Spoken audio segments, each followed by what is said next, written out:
जो 12 संख्या था वो पूरा हुआ और उसके फुलफिलमेंट के बिना वे पवित्र आत्मा नहीं पा सकते थे। इसलिए ऑफिशियली 12 व्यक्ति का होना जरूरी था। तो यहाँ पर आप देखते हैं कि वो 12 ऑफिशियली फुलफिलमेंट हो जाने के बाद ही वे पवित्र आत्मा को प्राप्त किए।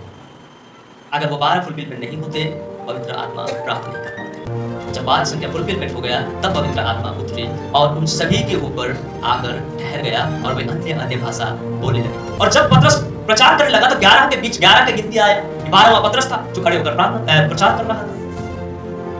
कोई बार-बार 11 की संख्या दिखा रहा है, 12 की संख्या दिखा रहा है, बार-बार दिखा रहा है। इसके बावजूद भी यदि हम कंफ्यूजन में रहेंगे तो यह हमारा दुर्भाग्य है। और जब पतरस उनके बीच खड़े होकर प्रचार कर रहा था, उस वक्त पतरस अपने ही गलीली भाषा में प्रचार कर रहा था, लेकिन सुनाई सभी को अपने-अपने भाषा में दे रहे थे। इसलिए यीशु ने कहा कि मैं तुम्हें सत्य की आत्मा दूंगा जो संसार ग्रहण नहीं करती। संसार उसे जानती भी नहीं है और इसलिए संसार उसे ग्रहण नहीं कर सकती, और तुम उसे जानते हो और तुम उसे देखते हो। 18 मैं तुम्हें अनाथ नहीं छोड़ूंगा, मैं तुम्हें अनाथ नहीं छोड़ूंगा, मैं तुम्हारे पास आता हूँ, मैं तुम्हारे पास फिर से आता हूँ, मैं तुम्हें अकेला नहीं छोड़ूंगा। हमने एफिसियों की पत्री में पढ़ा था ना, कलीसिया मसीह का क्या है? देह है, शरीर है। यानी कि मसीह कहाँ है?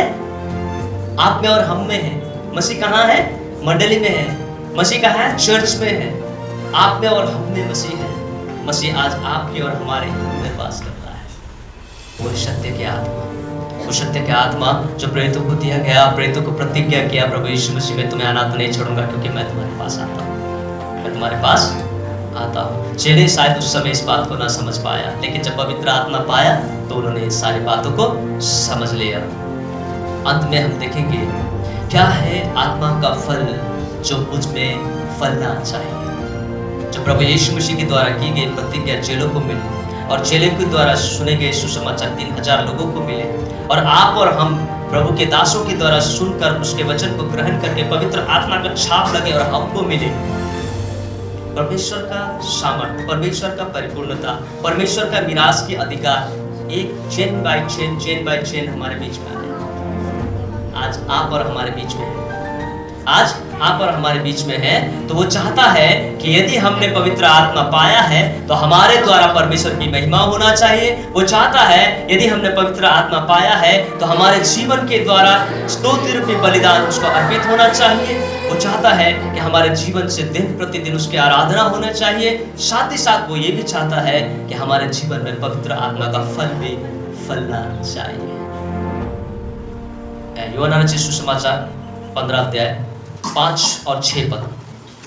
मैं दाख लता हूँ, मैं दाख लता हूँ, तुम डालियाँ हो, तुम डालियाँ हो, जो मुझ में बना रहता जो है, मुझ में बना रहता है और मैं उसमें, वो बहुत फल फलता है, वो बहुत फल फलाता है। क्योंकि मुझसे अलग होकर तुम कुछ भी नहीं कर सकते। क्योंकि तुम मुझसे अलग होकर कुछ भी नहीं कर सकते।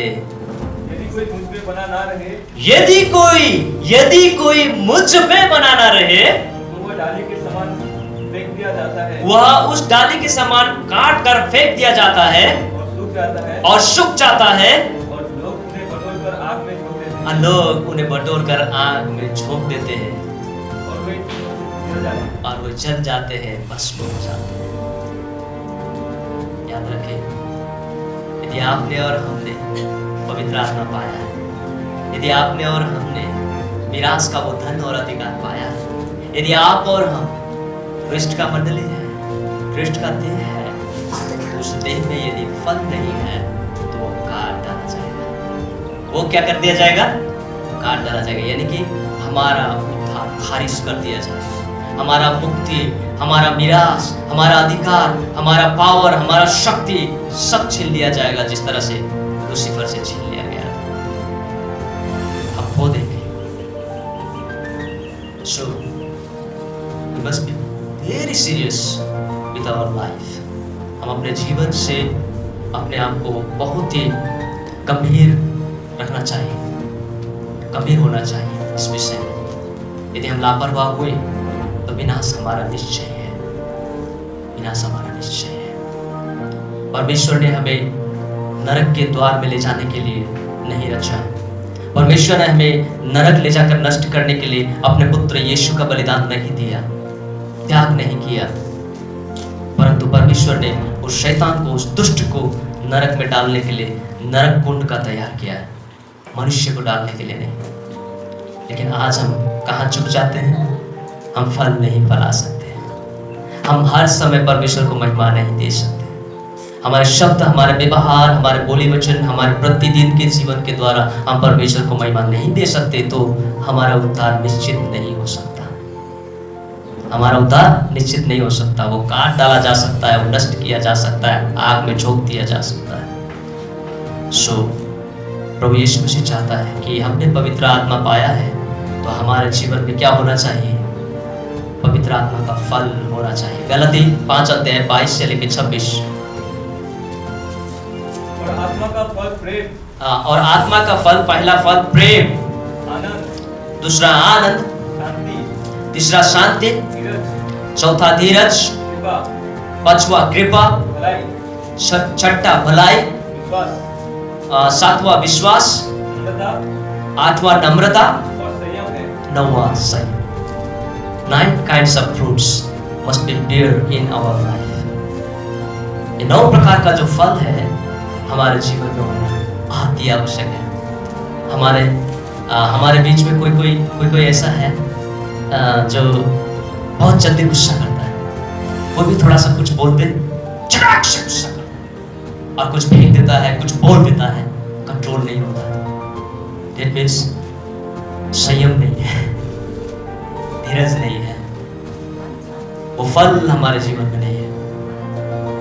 कोई हमें अनाप शनाप बोल देता है, गाली दे देता है, तो मैं भी झट से गुस्सा होकर उनको रिप्लाई में गाली देते हैं। इट मीन्स हमारे मन में, हमारे जीवन में क्षमा नहीं है, हमारे जीवन में क्षमा नहीं है। हम अपने भाइयों को कहते हैं I love you brother, I love you so much, मैं आपको बहुत प्यार करता हूँ, मुझे आप अच्छे लगते हो, आप एक नमूना है चर्च में, आई लव यू। लेकिन जब उसकी परिस्थिति बिगड़ जाती है, उसकी जीवन में कोई बड़ी समस्या आ जाती है, देन हम उस पर दोष लगाने लग जाते हैं। ये बहुत अच्छा आदमी था, ये धर्मी व्यक्ति था, लेकिन इसके जीवन में पहाड़ जैसा जो समस्या आया, जब इसने कुछ पाप किया होगा, ये जरूर परमेश्वर के विरुद्ध में काम किया होगा, इसलिए परमेश्वर ने इसको सजा दिया है, इसको दंड दिया है। हम जज करने लग जाते हैं, हम जज करने लग जाते हैं। मीन्स क्या है? हम न्याय बन गए, और न्याय करने का अधिकार किसको है? केवल पिता को है। किसको है? केवल प्रभु यीशु मसीह को है, पिता को है न्याय करने का अधिकार। आपका और मेरा नहीं है। उस समय पर आई लव यू ब्रदर जब मैंने पहले कहा था, मेरा लव वहाँ प्रकट होना चाहिए, मेरा प्रेम वहाँ प्रकट होना चाहिए। उस समय उस भाई को क्या जरूरत है, किस तरह से उनको मदद करना चाहिए, किस प्रकार से मदद करना चाहिए कि वो अपनी समस्या से बाहर निकल सके। पहला कोशिश हमारा ये होना चाहिए, वो है प्यार।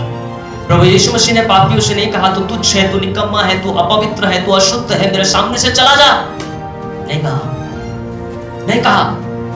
उसने कहा मैं धर्मियों के लिए नहीं आया, मैं पापियों के लिए आया हूं, मैं पापियों के लिए आया हूं। मैं स्वस्थ लोगों के लिए नहीं आया, मैं रोगियों के लिए आया हूं। जो रोग से पड़ा है, ग्रस्त है, उसके लिए आया हूं। जो कष्ट और दुख और समस्या में पड़े हैं, मैं उसके लिए आया हूं। प्रभु यीशु मसीह हमारे आपके पापों को क्षमा करके, अपने ऊपर सारे दोष लेके कलवरी के क्रूस पर बलिदान होने के बाद उसने कहा I love you so much, I love you so much. उसका कोई सीमा नहीं, लेकिन इतना प्यार। परंतु आज के विश्वासी जज करना शुरू कर देते हैं, क्षमा देना नहीं चाहते, क्षमा लेना नहीं चाहते। दैट मीन्स क्षमा का फल हमारे जीवन में नहीं है। जो आत्मा है, जो प्रेम है, जो फल है आत्मा का, वो प्रेम है, वो पहला प्रेम ही हमारे पास नहीं होती तो फिर हम कैसे फल फला रहे हैं? हमारे जीवन में आत्मा कैसे काम करेगी? हम थोड़ी सी समस्या में पड़ जाए, निराश हो जाते हैं, दुखी हो जाते हैं। प्रभु कहता है आनंदित रहो, सर्वदा आनंदित रहो। हम आनंदित नहीं रह पाते। शांति हमारे परिवार में मुश्किल से होती है। बहन, हाँ, मेरी बहन मेरी शादी को देख नहीं सकती, मेरी शादी मेरी बहन को देख नहीं सकती। एक दूसरे में तनाव लगे रहते हैं, है ना? सास और बहू में तनाव लगे रहते हैं, शांति नहीं। कहाँ है शांति का फल जो पवित्र आत्मा के द्वारा हमें मिलती है? शांति का मतलब है मेल मिलाप, मेल मिलाप, अरेंजमेंट या मैनेजमेंट, शांति का मतलब है। हाँ? और यदि हमारे पास में अब भी एक दूसरे के विरुद्ध में कुछ गलत सोच है, विचार है, एक दूसरे को हीन भावना से देखते हैं या छोटा या नीचा भावना से देखते हैं, तो हमारे जीवन में शांति नहीं। वो फल नहीं है जो पवित्र आत्मा का फल होना चाहिए। संयम और धीरज बहुत जरूरी है। हम विश्वासी, हम प्रभु के चेले विगत 2025 वर्ष से ये प्रचार कर रहे हैं कि यीशु जल्द आने वाला है। यीशु आने वाला है, वो बहुत नजदीक है, वो द्वार पर है, वो आ चुका है। लेकिन कहां 2025 वर्ष बीत गए, किधर आया यीशु? कहां आया यीशु? बहुत सारे क्रिश्चियंस लोग आज कर रहे हैं टीका लगा के, मस्त होके रोड पे। उनसे पूछा जा रहा है, आप तो क्रिश्चियन है? नहीं, मैं क्रिश्चियन नहीं हूं, मैं हिंदू हूं, हिंदू। भाई हिंदू क्यों हुआ? आपका नाम से तो पता होता है कि आप क्रिश्चियन हैं। बोलता है बोर हो गया, ये सुन सुन के बोर हो गया कि यीशु आने वाला है, अभी तक आया नहीं, कब आएगा यीशु? यीशु नहीं है, फालतू की बकवास। संयम नहीं है, धीरज नहीं है, पवित्र आत्मा भी गया, मिरास भी गया, धन भी गया, उद्धार भी गया, जिंदगी भी गई, सब खत्म, सब कुछ खत्म। हमें सुन के मजाक या हंसी लगता होगा, लेकिन ये सीरियस बात है ना? वाकई में 2025 वर्ष हो चुका है, कहाँ आया यीशु? है कि नहीं? पतरस कहता है कि परमेश्वर के सामने एक दिन बराबर 1000 साल और 1000 साल बराबर एक दिन। डेट मीन्स परमेश्वर के सामने समय, तारीख, दिन, महीना कोई मायने नहीं रखता, because he is eternity to eternity God. वो अनंत काल का पिता है, वो अनंत काल का पिता, सनातन परमेश्वर है। वो सनातन धर्म नहीं है, वो सनातन परमेश्वर है। हालेलुया, जिसका कोई अंत नहीं है, इसलिए उसके लिए समय कोई मायने नहीं रखता। यीशु मसीह को चेलों ने पूछा कि तेरा आने का दिन का चिन्ह क्या होगा? यीशु ने कहा सावधान रहो, तुम्हारे बीच झूठा शिक्षा देने वाले आएंगे, तुम्हें भरमा के ले जाएंगे, अकाल होगा, भूकंप होगा, एन होगा, तेन होगा। तो लास्ट में कहा मैं तो ये भी नहीं जानता कि मेरा आगमन कब होगा, सिर्फ पिता जानता है। कौन जानता है?